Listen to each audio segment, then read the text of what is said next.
Hello students, welcome to Basics Academy. मेरा नाम है सिमरन गुप्ता। आज मैं आप सबके लिए लेकर आई हूँ हमारे इंग्लिश लिटरेचर का unit 2 of lesson 7 for class 10 माध्यमिक बोर्ड्स।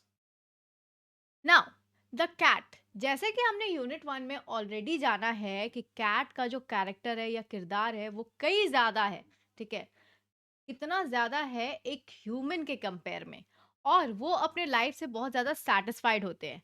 ठीक है, वो जिस तरह से अपने आप को प्रस्तुत करते हैं, प्रेजेंट करते हैं हम ह्यूमंस के सामने, ठीक है, वो बिल्कुल नहीं होते वैसे। हमें तो वैसे दिन भर उनके कैरेक्टर का पता नहीं चलता, बट जब शाम होती है, ठीक है, जब सूरज ढल जाता है, वो जब बाहर जाते हैं, तब उनका जो असली रूप है वो बाहर आता है, right? So let's begin our unit 2 of the cat. When the family sits down to tea, जब फैमिली इकट्ठा होकर चाय पीने के लिए बैठती है, the cat puts in an appearance to get his share। ठीक है, कैट क्या करती है? वो ऐसा अपना मुंह बना लेती है या बना लेता है कि उसे भी अपना शेयर चाहिए। वो भी भूखा है या भूखी है, और उसे भाई खाने दो आप। ठीक है, उसका भी हिस्सा है उस खाने में। ओके, अपीयरेंस मतलब एक्ट ऑफ अपीयरिंग, वो आपके सामने कैसे खुद को प्रेजेंट करता है। Alright, he purrs noisily and rubs himself against the legs of the family members। वो क्या करता है? वो एक सॉफ्ट या फिर वाइब्रेटिंग साउंड बनाता है। ठीक है, जैसे कैट क्या करती है, कैट करता क्या है? म्याऊज। ऑलराइट, ऑलराइट, जितने भी जैसे भी फीमेल हो मेल हो, सारे कैट का एक ही साउंड है भाई, वो है मियाओ। ठीक है, हमारे तरह तो कैट बातें नहीं करता है, डिफरेंट डिफरेंट साउंड्स भी नहीं प्रोड्यूस कर सकता, वो एक ही साउंड है आपका, मियाओ। तो वो ना एकदम वाइब्रेटिंग और सॉफ्ट वे में वो इसी साउंड को प्रोड्यूस करता है, meow. Right. So purrs noisily, okay, and rubs himself, और खुद को जाकर के वो क्या करता है? रब करता है। ठीक है, लेग्स में, फैमिली के लेग्स में, फैमिली मेंबर्स के लेग्स में, ताकि उसे खाने को मिल जाए थोड़ा सा। बिल्कुल वैसे ही जैसे हम जिद पकड़ के अपनी मम्मा पापा के सामने जा करके कुछ भी चाहिए होता तो हम मांगते हैं ना उनसे, राइट, हाथ पैर जोड़ कर कि नहीं प्लीज दिला दो, आप प्लीज दिला दो। वैसे ही कैट भी एक तरह से कर रहा है। ठीक है, वो जाके खुद को रब कर रहा है लेग्स में फैमिली मेंबर्स के। Alright, and if there is a guest at the table, the cat is particularly civil to him। और मान लीजिए अगर कोई गेस्ट हो, ठीक है, वो उस चाय के टेबल पे अगर कोई मेहमान आ जाए, तो फिर कैट तो भाई उन्हीं के पीछे पड़ जाएगा। ठीक है, वो एकदम से पोलाइट हो जाएगा। पर्टिकुलरली मतलब समथिंग स्पेसिफिक, बिल्कुल उन्हीं के पास जाएगा, स्पेसिफिकली उनके पास जाएगा, और वो एकदम पोलाइट और रिस्पेक्टफुल हो जाएगा उनके लिए, एकदम फॉर्मल बिहेवियर होगा उनके प्रति कैट का। बिकॉज क्यों? कैट भी बहुत चालाक है, कैट को भी पता है the guest is likely to have the best of what is offered. यानी जो गेस्ट है उनके सामने सब अच्छा अच्छा खाना आएगा, राइट? जो बाकी फैमिली मेंबर्स खा रहे हैं ना, उससे कई ज्यादा अच्छा गेस्ट को परोसा जाएगा। So likely means chance of happening, जो हो सकता है, मतलब ऐसा हो सकता है उनको और ज्यादा अच्छा खाना मिले। ठीक है, अगर वो गेस्ट के पास जाए तो, गेस्ट से अगर उम्मीद लगाए।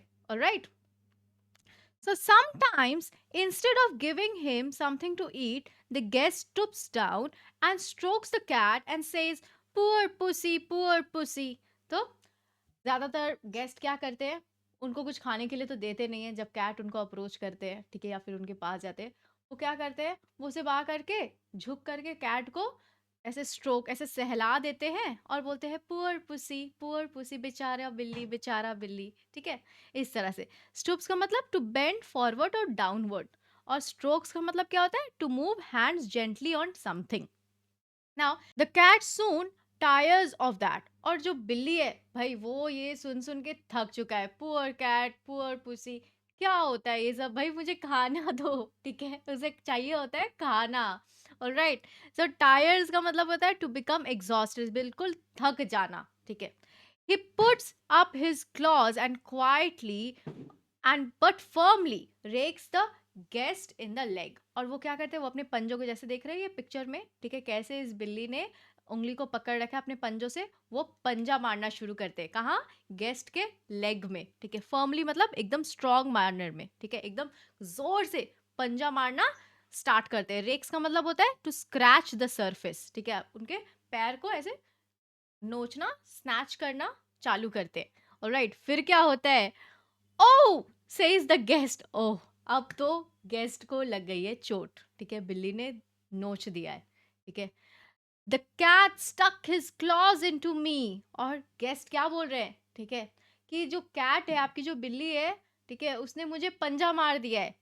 The dilated family member remarks. लेकिन फैमिली मेंबर तो बहुत खुश है, वो तो बहुत उत्साहित है, उनके घर में मेहमान आए हैं, इस बात से वो बहुत खुश है। और फिर वो अपने कैट को भी कवर अप करने की कोशिश कर रहे हैं, बिल्कुल वैसे ही जैसे हमारे मम्मी पापा हमारी गलतियों को छुपाने की कोशिश करते हैं दूसरों से, है ना। तो यहाँ पर भी कैट को कवर किया जा रहा है। ऑलराइट, कैट ने क्या किया है, उसने पंजा मार दिया है गेस्ट को। Isn't it sweet of him. और फैमिली मेंबर्स उनको क्या दिलासा दे रहे, अरे ये कैट को देखो, ये कितना स्वीट है ना, इजंट ही इंटेलिजेंट। क्या ये इंटेलिजेंट नहीं लग रहा है आपको? क्या ये बुद्धिमान नहीं लग रहा है? He wants you to give him something to eat. ये चाहता है कि आप इसे कुछ खाने के लिए दीजिए। तो फैमिली मेंबर्स उनको कैसे दिलासा दे रहे हैं? ये चाहता है कि आप इसको कुछ खाने के लिए दीजिए। स्टक का मतलब क्या होता है? पोक something sharp into another thing, ठीक है, पोक करना, चुभा देना कोई शार्प थिंग। और डिलाइटेड का मतलब होता है happy. Next, the guest dares not to do what he would like to do, kick the cat out of the window. लेकिन जो गेस्ट है वो चाहते हैं कि भाई इसे तो अब मैं यहाँ से मार भगाऊं, ठीक है, एकदम यहाँ से खदेड़ दूं, भगा ही दूं, ठीक है। लेकिन उनके पास तो इतनी हिम्मत नहीं होती, क्योंकि वो दूसरे घर में मेहमान बनकर आए हैं, वहां पे तो उनकी इज्जत है, राइट, है ना। तो इसीलिए वो इस तरह की कोई हरकत नहीं कर सकते, वहां पे उनको फॉर्मली बिहेव करना है। लेकिन उनके मन में क्या है कि इस बिल्ली को तो भाई भगा दिया जाए, ठीक है। वो चाहते हैं उसे डंडे से मारकर भगा देना खिड़की से। ऑलराइट, उस बिल्ली को। डेयर्स का मतलब क्या होता है? To gather courage. और डू किक का मतलब throw out. Okay, so with tears of rage and pain in his eyes, he affects to be very much amused and sorts out a bit of fish from his plate and hands it down.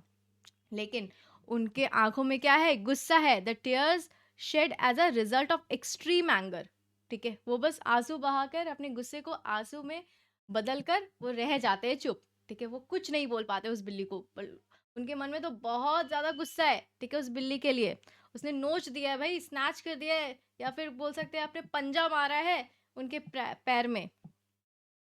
लेकिन वो दिखाते कि वो कितना खुश है वहाँ पर, है ना, मुस्कुराते हैं सबके सामने, कुछ नहीं हुआ है, कुछ नहीं हुआ है, ऐसा वो दिखाने की कोशिश कर रहे हैं, ठीक है। And he is pretending. Affects का मतलब to pretend to be feeling, ठीक है, वो ऐसा दिखा रहे हैं वो बहुत खुश है, ठीक है, वहाँ पर फैमिली के बीच में, ठीक है, एज अ गेस्ट प्रेजेंट होकर। और अपने प्लेट से थोड़ा सा फिश लेकर के वो हैंड से नीचे की तरफ रख देते ताकि बिल्ली वहां आकर खाए।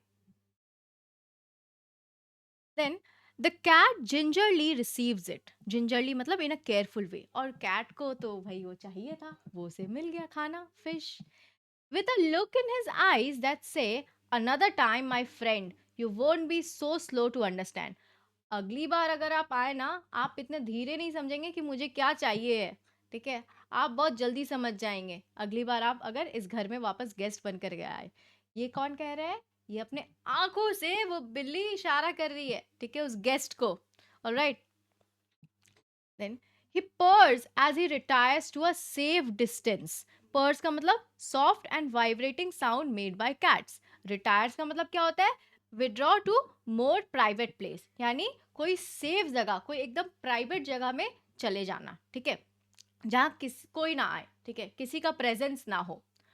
From the guest boot before eating his food. यानी उनको तो किक मिलता है ना कैट को अगर वो रहते गेस्ट के सामने, तो इसीलिए वो चाह रहे कि पैर की तरफ से, गेस्ट के पैर की तरफ से भाग जाना, ठीक है, डिस्टेंस मेंटेन करना अब उस गेस्ट से। उन्होंने पंजा मारा है उस गेस्ट को। Right, before he eats his food, ठीक है, खाना खाने से पहले। अ सेफ डिस्टेंस का मतलब क्या हो रहा है? Location far enough away to avoid danger, जहाँ कोई डेंजर ना हो, इतना डिस्टेंस में रहना, ठीक है, इतनी दूरी पे रहना जहाँ कोई डेंजर ना आए। So this was our unit 2। और ये थोड़ा फनी था, ठीक है, कैसे कैट्स परेशान करती है। अगर आपके घर में कैट है तो शायद आपको समझ आ रहा होगा।